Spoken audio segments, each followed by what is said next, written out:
你有听过写信马拉松吗？有啊，这个公司在帮助那些权益受到受损的人。被你讲中了。那你最近有听过类似的新闻吗？简单好像有一个叫8记者会的频道。对啊，那我们来邀请他们来沟通上台报告吧。好吧，好吧。现在让我们来欢迎初中8年级为我们带来的 Words Use Rights for Rights。Hello everyone, welcome back to World News. I'm your anchor Linda, and here is Tommy. There is an international news about the Right for Right activities. Our reporter traveled to Gofeng Junior High School. They are conducting a live interview there. Well, I think most of the audience who watch the news want to know what the Right for Right activity is. The Right for Right activity is peer against activity, and people who participate in this campaign will write a letter one after another to support the people whose rights have been violated. Sounds interesting, so let's connect with our reporter, Johnny and Linden.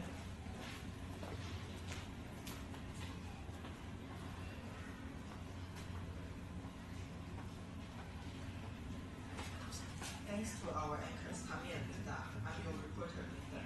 And I'm reporter Johnny. We're now at Gofeng Junior High School to understand how students of Gofeng Junior High School participated in the Rights for Rights campaign.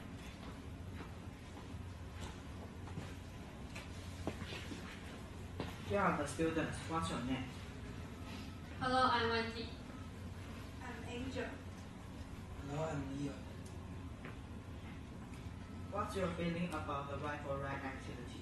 I see it's very meaningful. We can help people by writing letters. By supporting them, we can free them from pain.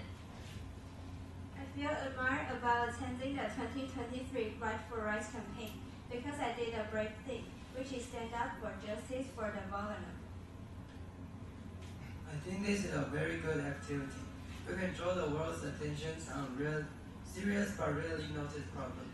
Although we can't talk to victims face to face, but we can still write letters to support them and create a world of helping people knows no borders. Thanks for your answers. It seems that you have great experiences of taking part in the Right for Right activity. Hey, there are more and more students coming. Let's welcome them.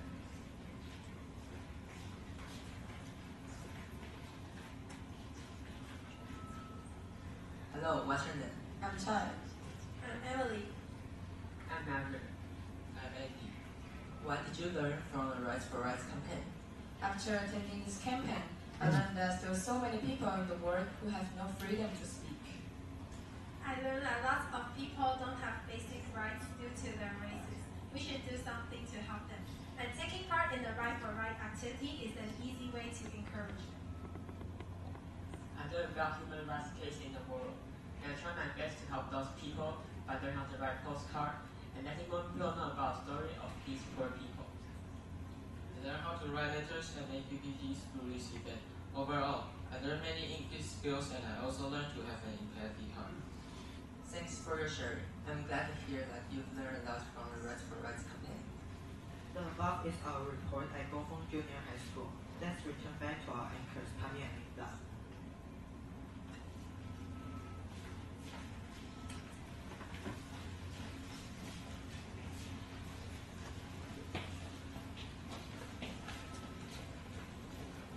Welcome back to Tommy and Linda again. So, I heard that a student at the school introduces human rights issues in a very special way. That's right. The method is called ORID. And what's the meaning of ORID? ORID is a context-focused conversations and followed by 4 steps. First, objective. It means what is happening. And second, reflective. It means how we feel. And third, interpretive. It means what we learn. And last one, decisional. It means what action we take. So now, let's see how they use ORID to introduce introduce the cases of the rifle rights.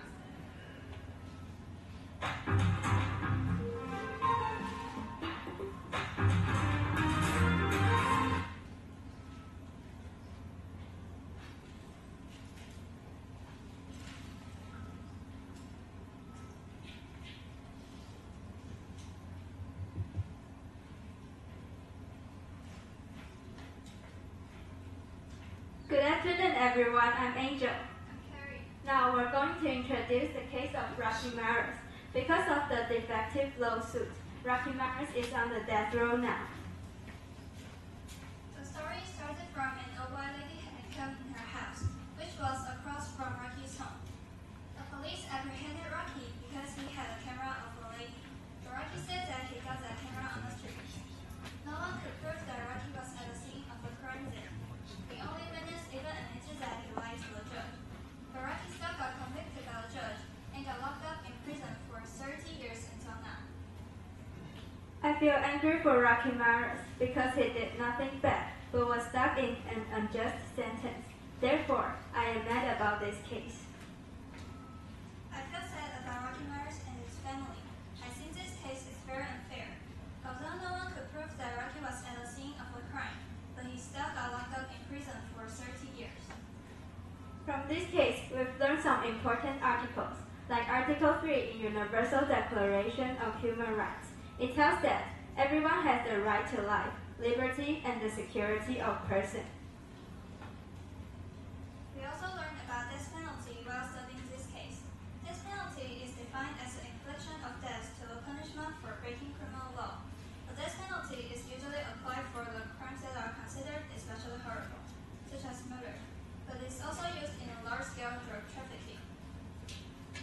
These are Taiwanese laws about the death penalty. Many states in the USA have stopped using the death penalty, even though the federal government may still use it. The Supreme Court has found that imposing the death penalty on those under age 18 at the time of the crime or the intellectually disabled to be cruel and unusual punishment. This map shows how the death penalty is conducted around the world. 56 countries still have the death penalty now. When we're doing research about this case, we thought of an interesting question. Is the death penalty more effective at deterring crimes more than other forms of punishment? For me, death penalty can be more effective at deterring crimes more than other forms of punishment. I think people are afraid of death more than other forms of punishment, like imprisonment.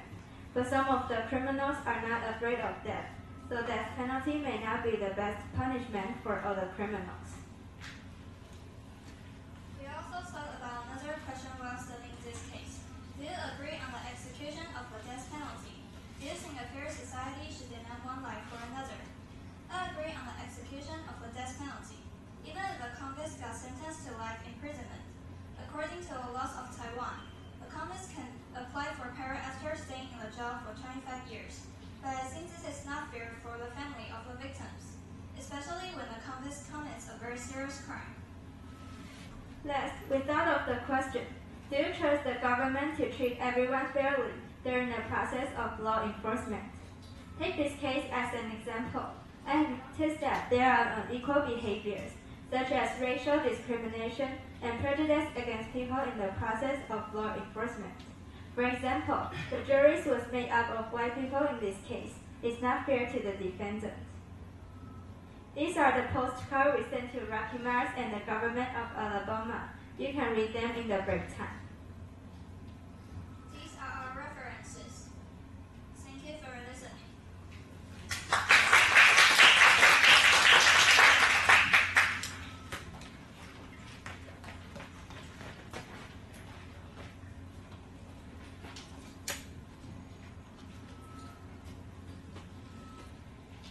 Hello, we are Leo and Maverick. Want to introduce an unfair case to you. It's about a woman called Ana Maracena Cruz from Brazil. Her son was intentionally killed by the police. The judicial proceedings are still ongoing now, and it's welcome you to introduce the story in detail. Ana's family are Afro-Brazilians. Her son Pedro was killed in the social movement. The person who initially killed Pedro is the police. The government knew that but didn't speak up for Pedro in 5 years until now. Anna then bravely saw the truth about her son's death. I feel dissatisfied about Pedro because he just only strove for the rights for his people in his community. He was then killed by the police. We all know he did the right thing, but the government in Brazil didn't want to deal with the case to help Anna. I think this incident is very regrettable. Pedro was just a citizen pursuing justice for people in his community, but he was mercilessly killed by the police. Pedro must be given justice.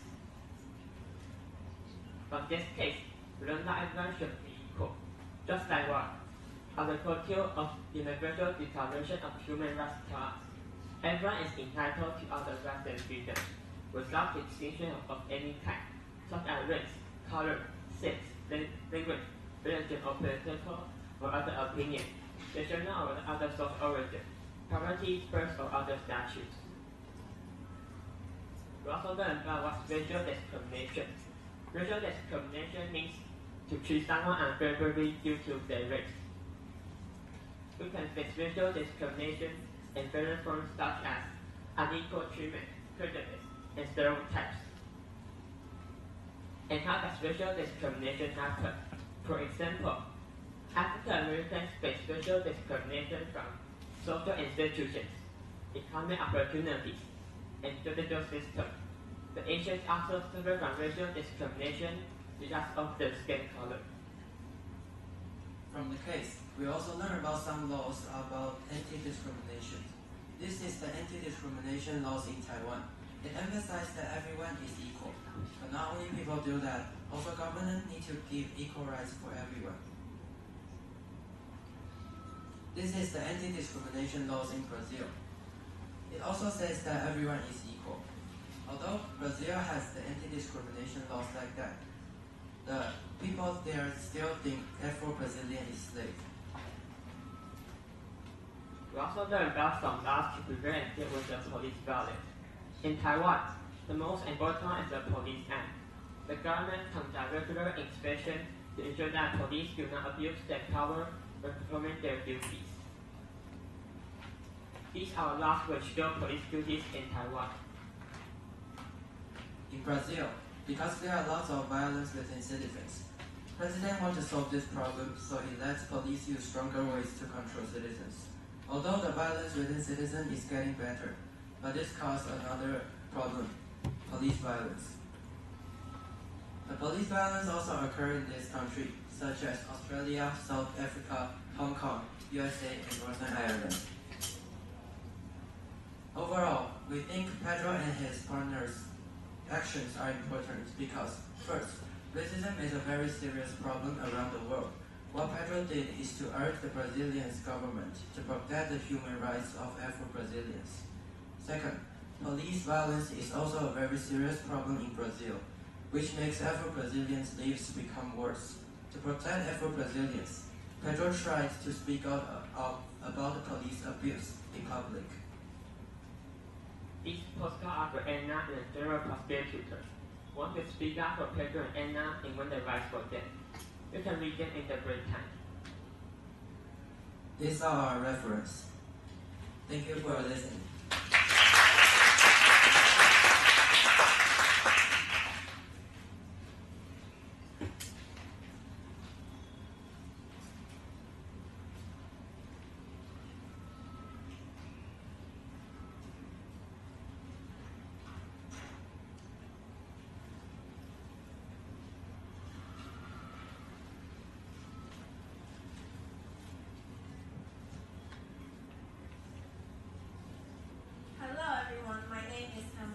Originally, Grace is going to present our presentation with me, but she attended the golf competition.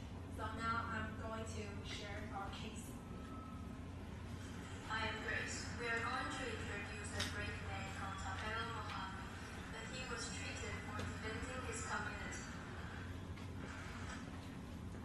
People in South Africa want to have a better life, so they move to new places. A lot of them can't afford the high cost of living, so their lives are poor and hard.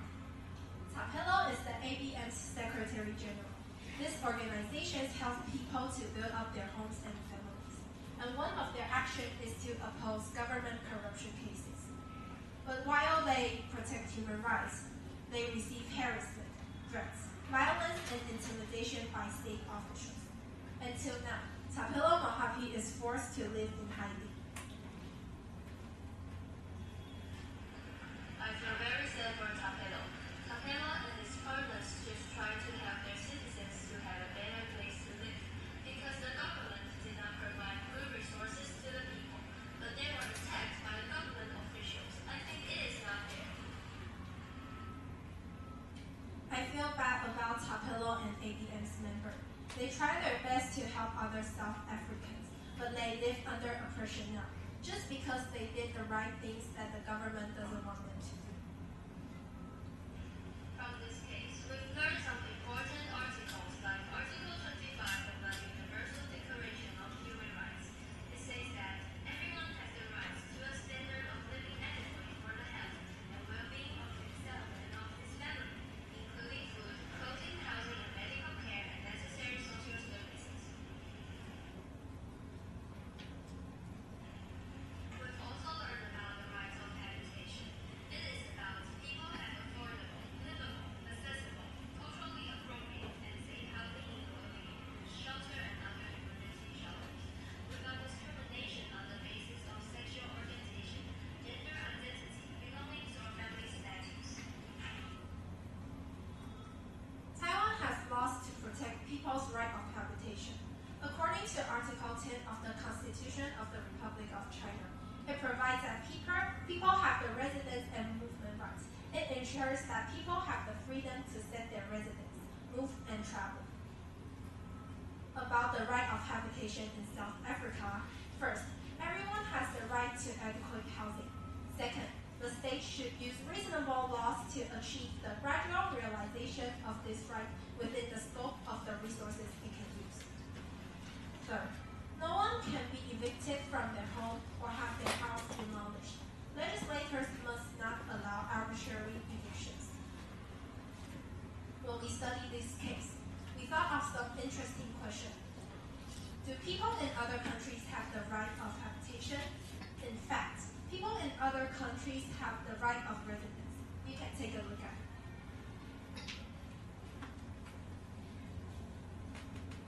The second question we thought of is, how does the lack of proper housing affect other aspects of people's lives?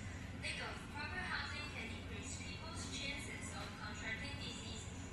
It can even affect internal or mental problems, and some people may suffer from the mental health and infection. Lastly, we think Tapelo and ABM's members' actions are important. No one should live in a poor life condition. Tapelo and ABM's members just try their best to make South Africa a better place. Although the government doesn't like ABM's action, we should support Tapelo and ABM's because they do the right things. These are postcards we wrote to fight for Tapelo's rights. You can read them during break time. These are our references. Thank you for your listening.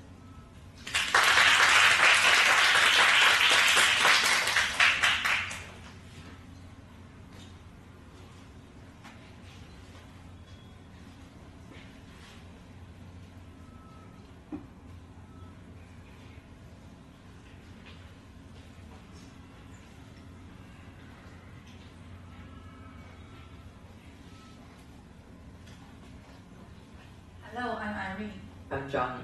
Now, we are going to introduce the case of Mo. Mon is a Burmese born in Myanmar, and the problem he faces is building violence against Rohingya. Now, I'm going to introduce the story about Mo Soidola. Ethnic conflicts happened between Myanmar and the Rohingya long ago. When the Rohingya genocide began, Meta started to promote hatred for the Rohingyas, so the Rohingya were displaced by the war. Because of that, Mon began to speak up for the Rohingya. And we think Mon is really brave. When he wrote letter to Meta to stand up for Rohingya, he was only 15 years old. Mon had to take risk of being cyberbullying and avoid from being killed by the Myanmar army at the same time. And then we think that Myanmar armies are pretty bad. They kill the Rohingya only due to the state-sponsored discrimination. In addition, Meta should stop showing posts against Rohingya and help Rohingya to fight for their rights. Because Meta's algorithm incites people to cyberbullying Rohingya on the social media, and also fuel the Myanmar's military violence. And we think that people should avoid cyberbullying. And what's that? Cyberbullying means using cyber technology and media to disseminate bullying content in the form of text, pictures, and videos, etc. Cyberbullying can be online harassment, defamation of others with untrue information, disclosure of the victim's privacy, or the use of internet to track others. And for example, Meta enables hatred and discrimination against Rohingya to strive on the Facebook platform. And we also think that people should have media literacy. And what's that? Media literacy refers to the ability to understand the content of the media messages, especially about the meaning of media representation and reflection on readers, and evaluate whether online content and media messages are bad or critical. For example, most Facebook users in Myanmar do not know that posts on Facebook are mostly personal opinions, not facts. Therefore, whenever a post that is intended to stir up hatred and discrimination toward the Rohingya appears, it will lead to the disaster for the Rohingya because people will believe the post and attack them. Last, we learned that corporate responsibility is very important. Corporate responsibility means that company must comply with legal, public, and ethical standards when conducting business activities. For example, Facebook, as a large company, should build a platform that maintains the accuracy of speech, eliminates discriminatory and violent content. We think Facebook should have corporate responsibility. Due to algorithm design, Facebook highlights posts with hateful and discriminatory content, deepening the public's hatred for the Rohingyas and indirectly causing the Rohingyas to flee from Myanmar. Amnesty International said Meta should indirectly consent Rohingya. At last, we think most action is very important. Where Rohingya was facing a desert, he didn't choose to kill. Instead, he tried his best to protect the human rights of the Rohingya. What's more, he even wrote letters to Meta to stand up for their rights. I hope one day his efforts can be seen by the world. Last, we wrote 4 postcards to Mr. Zuckerberg and Long to tell them our opinions of this case and hope they'll hear our voice. You can read our postcard in the break time. This is our reference. Thank you for listening.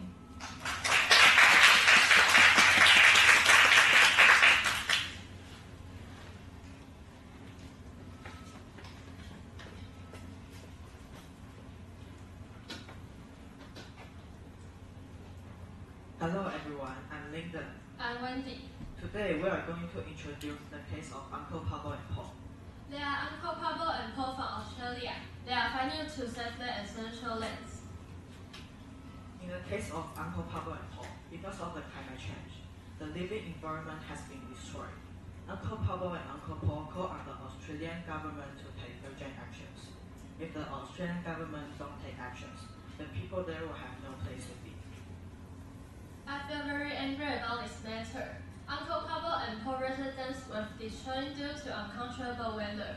The Australian government did not solve it, and even though Uncle Pablo and Paul refused. I feel sad for them because the environment they live in has been destroyed by climate change. Uncle Pablo and Uncle Paul asked the Australian government to deal with climate change, but the Australian government ignored them. I think the Australian government is very irresponsible. According to a third point of Article 26 in the United Nations Declaration on the Human Rights of Indigenous People, states should legally recognize and protect these lands, territories, and resources, to respect for the customs, traditions of the indigenous people. From the case, we also learn climate justice. Climate justice is linked to human rights and international development, showing the benefits and burdens of combating climate change. The rich countries must take responsibility for climate change, the damage they have caused, and how polar countries, because people in polar countries have not caused most of the problem, but they are the worst affected. These are Taiwan's wetland laws and regulations to protect the land rights of indigenous people. According to the original land write-up, Australian Aboriginal people now have at least the following 3 protections from their lands and underground minerals. First, National Land Tribunal assess indigenous people in handy matter related to land rights. Second, Indigenous Land Fund provide funds to indigenous land corporation, which acquire lands and overseas land agreement. Third, the government must discuss with indigenous people before acquiring mineral rights to mining operator. At the current rate of sea level rise, by 2050, nearly 80% of the land in Maldives is projected to be submerged by seawater, potentially displacing 500,000 of the nation's population from their homes. The 2020 wildfire in California, USA, burned more than 3.15 million acres of land. At least 20 people died. Nearly 5,000 buildings were damaged. More than 100 people were forced to evacuate.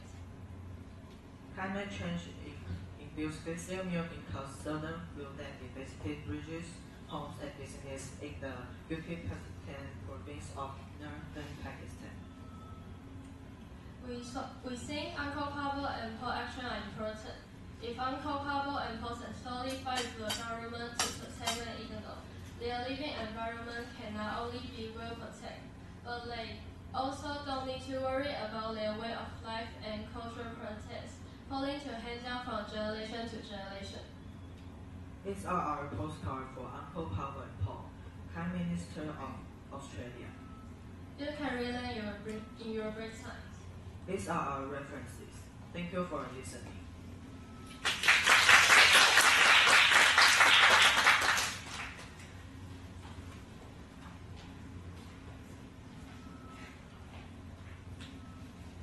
Hello, we are Tai. And Linda. So now we are going to introduce the case of Rita. She's Rita from Kyrgyzstan, and now she's facing 15 years in prison for peacefully protesting. And now I'm going to introduce the story about Rita. Rita Kasatova is a human rights defender, and she is an expert in civil governance. She leads a non-governmental institute for public analysis, and she's a member of the United Democratic Movement of the Kyrgyzstan, and fighting against poverty and injustice. However, because she protests for the water resources problem, so she was carried out a sentence of 15 years. I feel really angry about the case, because she did many things to fight against poverty and injustice, but she got a sentence of 15 years imprisonment at the end. I feel sad about Rita because everything she did was good for people, yet she was detained at home. We've learned some articles about rights to freedom of expression. According to Article 19 in the Universal Declaration of Human Rights, everyone has the right to freedom of expression and opinion.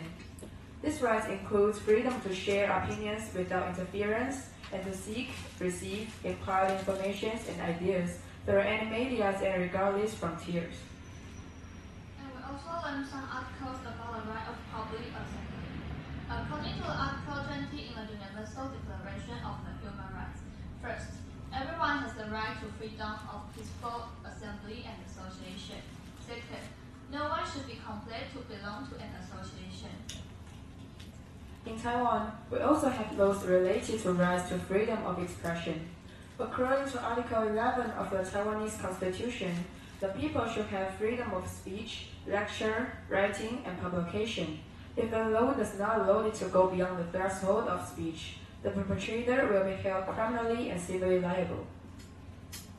Taiwanese people can also have the freedom of assembly and association. According to the Article 14 of the Taiwanese Constitution, people have freedom of assembly and association. It aims to protect the people's freedom to form groups with common intention and participate in their activities for specific purposes. We also found that Kyrgyz people should have freedom of expression in this case. Because of the Article 31 of the Kyrgyzstan Constitution, everyone has the right to freedom of expression and the press. And Kyrgyz people should have the freedom of assembly too. According to the Article 34 of the Kyrgyzstan Constitution,